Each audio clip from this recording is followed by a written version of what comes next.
Okay, so now that I gave you just a very brief overview of HTTP request and response and the Fetch API, we're going to go ahead and finish up our application here. So I have my script.js, and first thing I want to do is bring in what I need from the DOM. So we have our joke. I'm just going to call this joke L for joke element, and set this to document.getElementById, and that should have an ID of joke. Let's just make sure. So we're getting this div right here that wraps this text. So we're bringing that into our JavaScript. We also want the button. So let's say const joke btn equals document.getElementById. And I think I used joke btn right here. So we're getting the button as well because we need an event listener on that. All right, so right when we come into this application, we want to call a function called generate joke. So that's going to get called. So we want to create that. So let's say function generate joke. And this is where we want to make our fetch request. Now, like I said, this is built into the browser. It's a native API, so we don't have to include any kind of CDN or anything. And what we want to do is make a fetch request to a specific URL, which is going to be, let's see, do I still have this browser window open? Yeah, so it's going to be to this iconhasdadjoke.com, just like it tells us down here to make a request to. So let's paste that in there. Now, remember, if we just make a GET request to this without the accept header of application/JSON, it's going to give us HTML, and that's not what we want. So we can add an object here with a headers value, and headers is going to be an object, and then we can put in for the key what the header we want. Remember when we were in Postman, did I close this? No. So when we were in Postman, I set a header of accept as the key and application/JSON is the value. So we're doing the same thing here. We're saying accept as the key and setting application/JSON as the value. Okay, now usually what I like to do if I'm adding headers is, or not even just headers, but anything in this object, I'll just take this and put it in a variable. So I'm going to cut this and I'll put it in a variable called config. And right above it, I'll just say const config equals that object. I just think it's cleaner. But you can, of course, you can do what I just had here. Now remember, this is going to give us a promise back. So we have to set this to .then. And remember, with the fetch API, we get the response. You can call this whatever you want. Response, I usually call it res. And this is an arrow function. And we just want to call res.json to get the JSON data. And then the second .then is going to give us the actual data. Okay, so this is another arrow function, and for now I'm just going to console log what data gives us, and I'm going to save this. So this should run right away, so I'm going to open up my console, and what we get is an object with an ID, a joke, and a status, just like you saw with curl, just like you saw with Postman. It's all the same API, we're just hitting it with different methods, different technologies, Postman, curl, fetch, whatever. So what do we actually want to do with this? We want to take the joke from this object and insert it here. So in this arrow function right here, instead of console logging, let's open up a code block and let's take the joke element that we brought in above and set the inner HTML. Let's set that to not just data, because data is the entire object. We want data.joke because we're accessing this .joke from this entire object. All right, so let's go ahead and save that, and as soon as the page reloads, we see a joke here. And I mean, this isn't going to work yet because we haven't hooked it up, but we get my pet mouse Elvis died last night, he was caught in a trap. And if I reload the page, we'll get a different one, because remember, every time you hit this API, it's going to give you a different joke. I used to work for a soft drink can crusher. It was so depressing. Oh God, these are so stupid. But yeah, so now we're getting this joke in here. The next thing I want to do is just hook an event listener up to this button so that it calls generate joke again.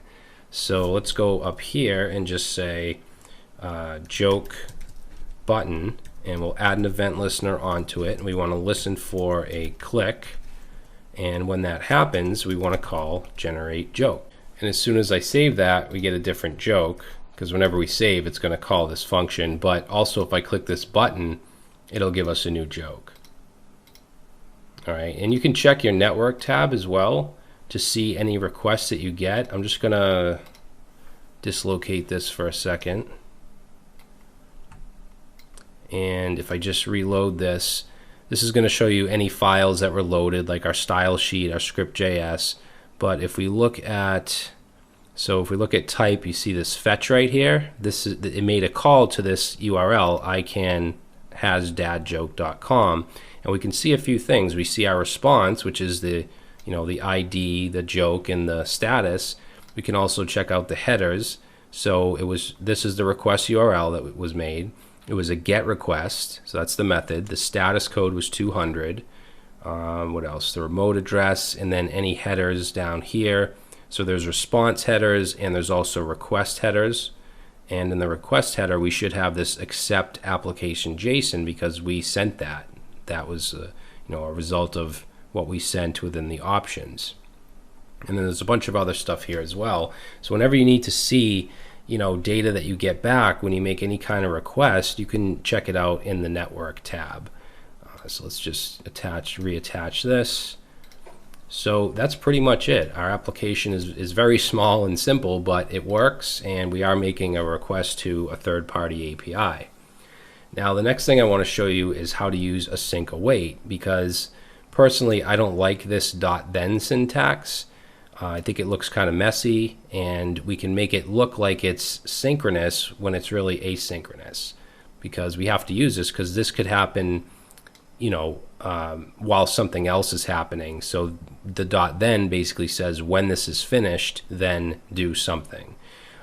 So I'm going to actually I'm going to copy this and comment this out because I want to just do it again with async await.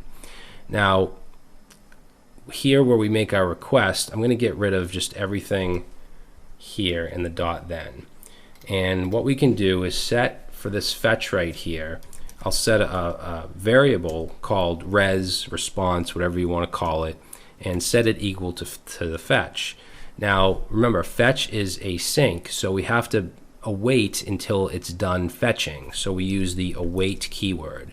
Now whenever you use await inside of a function, you have to label that function async. Okay, that's why it's called async await. The function you label async, and then any promises that you want to put into a variable, you're going to put this await before it. Now this is going to give us, just like we have down here, it gives us the response, but we need to call this res.json.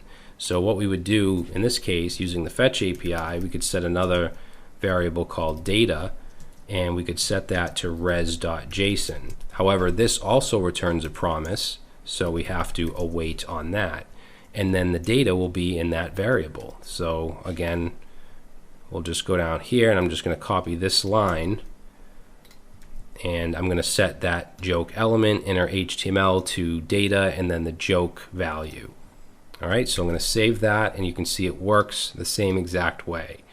I think that this looks better and cleaner because instead of the .thens, we're just basically setting what we get back from fetch into a regular variable, and then whatever we get back from res.json into a variable, and then we can just continue on. We don't have to have this inside of a .then. And it's all preference. Like I said, async await is very, very popular. You're probably going to see it more than not, at least in modern code. So definitely something to understand. I mean, you don't have to use it. If you prefer using .then, that's fine. I'm just going to put a comment here and say, we'll say using .then. Here we'll say using async await. Okay, so both of them do the same exact thing. I'll keep both of them here for reference. All right, so that's it. Pretty simple project, and we'll use this. This is kind of a foundation for any other projects that we use where we're making HTTP requests. Like I said, there's a library called Axios, which is what I prefer to use because it's easier to use. You don't have to do the toPromise thing, the res.json. Also, there's other things that you can do that are beyond the scope of projects in this course that I prefer. So we'll probably have a project using Axios later on. But that's it. Let's go ahead and get into the next one.